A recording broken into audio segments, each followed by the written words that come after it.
Welcome back to the channel Cat Comrade. In today's video, we are going to learn about how to save a AutoCAD file in a lower version. So right now, this file, as you can see right on the screen, this file is saved in the latest version of AutoCAD that I have, that is 2023. And let's say your client is a boomer and they want the file in a lower version.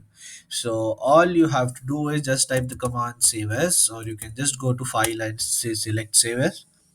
So as you can see, the AutoCAD 2018 drawing it is the latest, and if you want to go in the lower version, just click on this drop down menu box and select whatever year of AutoCAD version that you want to save your file in. After selecting this, also you will get two options of DWG and DXF.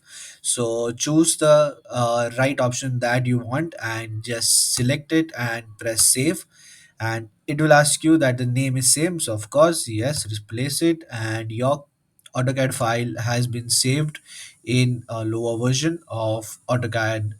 So that was it for the video, and if you liked it, found it useful, then share it with someone who may need it. Thank you.